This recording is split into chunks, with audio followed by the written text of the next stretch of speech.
ನಮಸ್ಕಾರ. ನಾನು ನಿಮ್ಮ ಭಾಗ್ಯನಾರಾಯಣ ಬೊಗ್ಗವರಪು. ನೀವು ನೋಡ್ತಾ ಇದ್ದೀರಿ ಸುದ್ದಿ ಸರ್ಕಲ್. ಧರ್ಮಸ್ಥಳದಲ್ಲಿ ಯಾವೆಲ್ಲ ಬೆಳವಣಿಗೆಗಳಾಗ್ತಿದ್ದಾವೆ ಅನ್ನೋದ್ರ ಬಗ್ಗೆ ನಿಮಗೆಲ್ಲ ಗೊತ್ತೇ ಇದೆ. ಅದರ ಹಿನ್ನೆಲೆಯನ್ನು ಮತ್ತೆ ಮತ್ತೆ ಹೇಳೋದು ಬೇಡ. ಈಗ ನಡೀತಾ ಇರುವಂತಹದ್ದು ಏನು ಅಂದರೆ, ಬಂಗ್ಲೆಗುಡ್ಡೆ ಅನ್ನುವಂಥ ಜಾಗದಲ್ಲಿ ಅದು ಮೂಳೆಗಳ ಗುಡ್ಡೆನ ಅನ್ನುವ ಮಟ್ಟಕ್ಕೆ ಮೂಳೆಗಳು, ಅಸ್ಥಿಪಂಜರಗಳು ಎಲ್ಲವೂ ಸಿಗ್ತಾ ಇರೋದ್ರ ಬಗ್ಗೆ ನಿಮಗೆ ಮಾಹಿತಿಯನ್ನು ಪ್ರತಿದಿನ ಕೊಡ್ತಾನೆ ಇದ್ದೀನಿ. ನಿನ್ನೆ ಬಹಳ ದೊಡ್ಡ ಬೆಳವಣಿಗೆಗಳಲ್ಲಿ ಇನ್ನೊಂದು ಬೆಳವಣಿಗೆ ಆಯಿತು. ಮೊನ್ನೆ ಸುಮಾರು 5 ಕಡೆ ಸಾಕಷ್ಟು ಮೂಳೆಗಳು, ಅಸ್ಥಿಪಂಜರಗಳು ಸಿಕ್ಕಿದ್ದಾವೆ ಅಂತ ಮಾಹಿತಿ ಬಂತು. ಸುಮಾರು 9 ಅಸ್ಥಿಪಂಜರ ಅಥವಾ ಮೂಳೆಗಳು, 9 ಮಾನವ ಅವಶೇಷಗಳು ಸಿಕ್ಕಿರಬಹುದು. ಜೊತೆಗೆ 100ಕ್ಕಿಂತ ಹೆಚ್ಚು ಮೂಳೆಗಳು ಅನ್ನುವಂತಹ ಮಾಹಿತಿ ಮೊನ್ನೆ ಇತ್ತು. ಅದರ ಮುಂದುವರಿದ ಭಾಗವಾಗಿ ನಿನ್ನೆಯೂ ಸಹ ಅಲ್ಲಿ ಶೋಧ ಕಾರ್ಯ ನಡೆದು 2 ಅಸ್ಥಿಪಂಜರಗಳು ಅಥವಾ 2 ಮಾನವನ ಅವಶೇಷಗಳು ಸಿಕ್ಕಿದೆ ಅನ್ನುವಂತಹ ಮಾಹಿತಿ ಬರ್ತಾ ಇದೆ. ಅದರ ಜೊತೆಗೆ ಮೊನ್ನೆ ಸಿಕ್ಕಿದ್ದಂತಹ ಅಸ್ಥಿಪಂಜರಗಳಲ್ಲಿ 1 ಅಸ್ಥಿಪಂಜರದ ಮಾಹಿತಿಯು ಸಹ ಈಗ ಆಲ್ಮೋಸ್ಟ್ ಕನ್ಫರ್ಮ್ ಆಗ್ತಿದೆ. ಯಾರದ್ದು ಅದು ಅನ್ನೋದು ಸಹ ಗೊತ್ತಾಗ್ತಿದೆ. ಸೊ ಆ ವ್ಯಕ್ತಿ ಯಾರೋ, ಯಾಕೆ ಆತ ಧರ್ಮಸ್ಥಳಕ್ಕೆ ಬಂದಿದ್ದ, ಅದನ್ನು ಸಹ ಹೇಳುವಂತಹ ಪ್ರಯತ್ನ ಮಾಡ್ತೀನಿ. ಮೊದಲಿಗೆ ಅಲ್ಲಿ ನಡೀತಾ ಇರುವಂತಹದರ ಅಪ್ಡೇಟ್. ಚಿನ್ನಯ್ಯಗೆ ಮೊದಲ ಬಾರಿಗೆ ತಲೆಬುರುಡೆ ಕೊಟ್ಟಂತಹ ವ್ಯಕ್ತಿ ವಿಠ್ಠಲ್ ಗೌಡ ಅವರನ್ನು ಕರೆದು ಎಲ್ಲಿಂದ ಸಿಕ್ತು ಅಂತ ಕರ್ಕೊಂಡು ಹೋದಾಗ, ಬಂಗ್ಲೆಗುಡ್ಡೆಯಲ್ಲಿ ಕರ್ಕೊಂಡು ಹೋದಾಗ, ಆ ಮೊದಲ ಬುರುಡೆ ಸಿಕ್ಕಿದ ಜಾಗದಲ್ಲಿ ಕೆದಕ್ತಿರಬೇಕಾದ್ರೆ, ಅದರ ಸ್ಥಳ ಮಹಜರು ಮಾಡ್ತಿರ್ಬೇಕಾದ್ರೆ ಇನ್ನೊಂದಷ್ಟು ಮೂಳೆಗಳು, ಅಸ್ಥಿಪಂಜರಗಳು, ಅಲ್ಲಿರುವಂತಹ ಕುರುಹುಗಳು ಸಿಕ್ಕಿದ ಕಾರಣ SIT ಬಹಳ ಜಾಗರೂಕತೆಯಿಂದ ಎಲ್ಲ ಕ್ರಮಗಳನ್ನು ಕೈಗೊಂಡು ಮುಖ್ಯಮಂತ್ರಿಗಳಿಗೂ ಸಹ ಮಾಹಿತಿಯನ್ನು ಕೊಟ್ಟು ಆ ನಂತರ ಮೊನ್ನೆ ಅಲ್ಲಿ ಉತ್ಖನನಕ್ಕೆ ಮುಂದಾಯಿತು. ಉತ್ಖನನಕ್ಕೆ ಮುಂದಾದ ತಕ್ಷಣನೇ ಅದಕ್ಕೆ ಅಲ್ಲಿ ಮೊದಲನೇ ದಿನಾನೇ, ಬಂಗ್ಲೆಗುಡ್ಡೆಯಲ್ಲಿ ಮೊದಲನೇ ದಿನಾನೇ 9 ಮಾನವ ಅವಶೇಷಗಳು ಸಿಕ್ಕಿದೆ ಅನ್ನುವಂಥ ಮಾಹಿತಿ ಬರ್ತಾ ಇದೆ. ಅದರ ಜೊತೆಗೆ 100ಕ್ಕೂ ಹೆಚ್ಚು ಮೂಳೆಗಳು ಸಿಕ್ಕಿದಾವೆ ಅನ್ನುವಂತಹ ಮಾಹಿತಿಯು ಸಹ ಬಂತು. ಅದರ ಮುಂದುವರಿದ ಭಾಗವಾಗಿ ನಿನ್ನೆ ಸಹ ಅಲ್ಲಿ ಉತ್ಖನನ ಅಥವಾ ತೋಡುವ ಕೆಲಸ ನಡೆದಿತ್ತು. ಆ ಸಂದರ್ಭದಲ್ಲಿ ಮತ್ತೆ 2 ಮಾನವ ಅವಶೇಷಗಳು ಸಿಕ್ಕಿದೆ ಅನ್ನುವಂತಹ ಮಾಹಿತಿ ನಿನ್ನೆಯಿಂದ ಲಭ್ಯ ಆಗ್ತಾ ಇದೆ. ಇದ್ಯಾವುದನ್ನು ಸಹ SIT ಕನ್ಫರ್ಮ್ ಮಾಡಿಲ್ಲ. ಯಾಕಂದ್ರೆ SIT ಯಾವುದನ್ನೂ ಇಲ್ಲಿಯವರೆಗೆ ಬಹಿರಂಗಪಡಿಸಿಲ್ಲ. ಕೇವಲ ಇವೆಲ್ಲ SIT ಮೂಲಗಳಿಂದ ಬರ್ತಿರುವಂತಹ ಮಾಹಿತಿ. ಅದರ ಜೊತೆಗೆ ಬ್ಯಾಂಗ್ಳೂರ್ ಪೋಸ್ಟ್ ಅನ್ನುವಂತಹ ಒಂದು ವೆಬ್ ಪೋರ್ಟಲ್, ಈ ತನಿಖೆ ಆರಂಭ ಆದ ದಿನದಿಂದ ಇಲ್ಲಿಯವರೆಗೆ ಆ ವೆಬ್ ಪೋರ್ಟಲ್ ಕೊಟ್ಟಿರುವಂತಹ ಪ್ರತಿ ಮಾಹಿತಿಯು ಸಹ ನಿಜ ಆಗ್ತಾನೇ ಬರ್ತಿರೋದ್ರಿಂದ ಆ ವೆಬ್ ಪೋರ್ಟಲ್ನಲ್ಲಿಯೂ ಸಹ ಈ ಸಮಾಚಾರ ಬಂದಿರೋದು ಅದಕ್ಕೊಂದು ಪುಷ್ಟಿಯನ್ನು ಕೊಡ್ತಾ ಹೋಗುತ್ತೆ.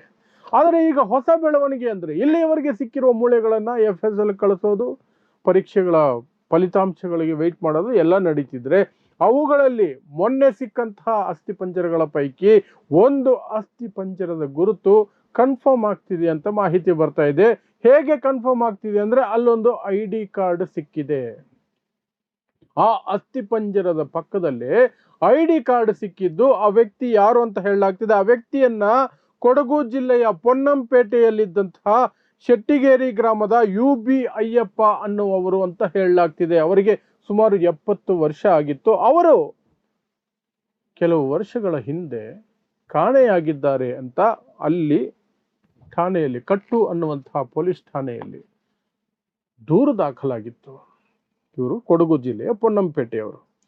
ಅವರ ಮನೆಯವರ ದೂರಿನಲ್ಲಿ ಏನಿದೆ ಅಂದ್ರೆ, ಅವರು ಚಿಕಿತ್ಸೆಗಾಗಿ ಮೈಸೂರಿಗೆ ಹೋಗ್ತಿದ್ದೀನಿ, ಮೈಸೂರು ಆಸ್ಪತ್ರೆಗೆ ಹೋಗ್ತಿದ್ದೀನಿ ಅಂತ ಹೇಳಿ ಮನೆಯಿಂದ ಹೊರಟವರು ಆಮೇಲೆ ಕಾಣೆಯಾಗಿದ್ರು, ಕಾಣಿಸಿರ್ಲಿಲ್ಲ.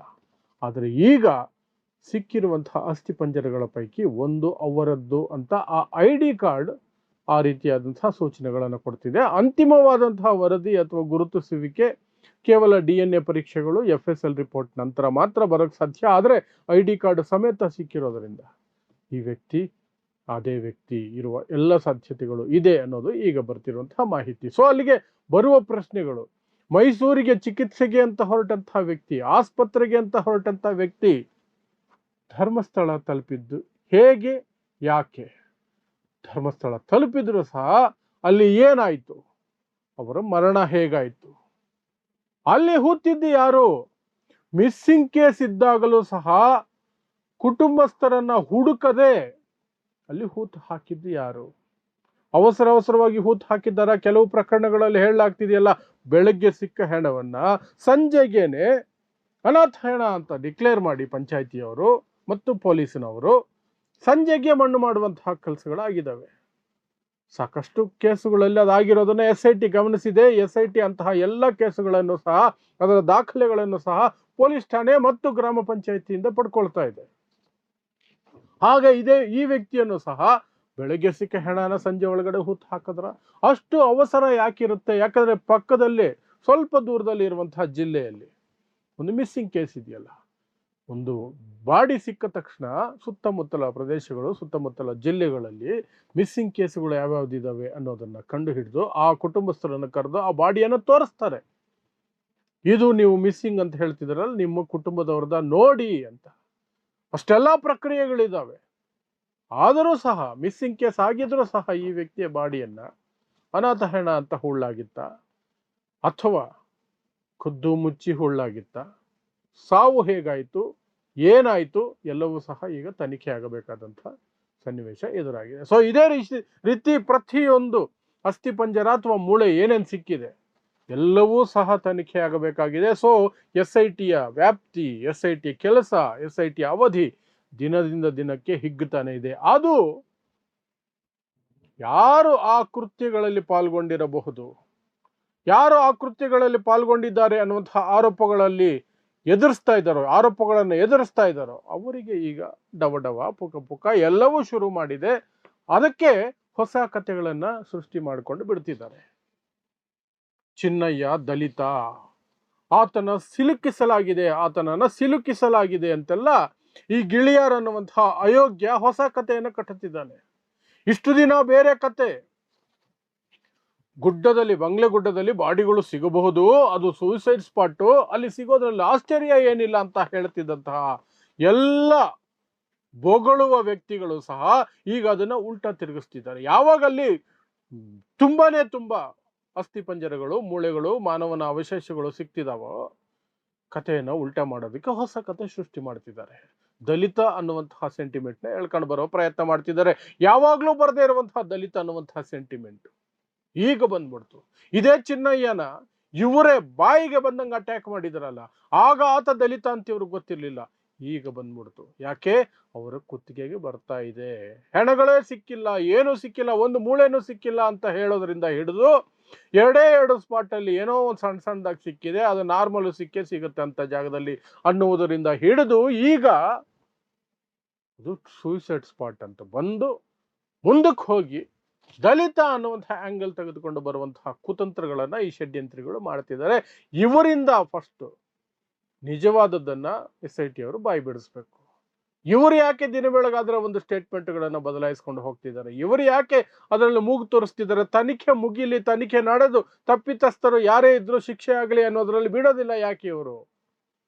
ಅದ್ರ ಬಗ್ಗೆ ಕೂಡ ತನಿಖೆ ಆಗ್ಬೇಕಾಗಿದೆ. ಸೊ ಇದಿಷ್ಟು ಧರ್ಮಸ್ಥಳದಲ್ಲಿ ನಿನ್ನೆ ನಡೆದಿರುವಂತಹ ಬೆಳವಣಿಗೆಗಳು.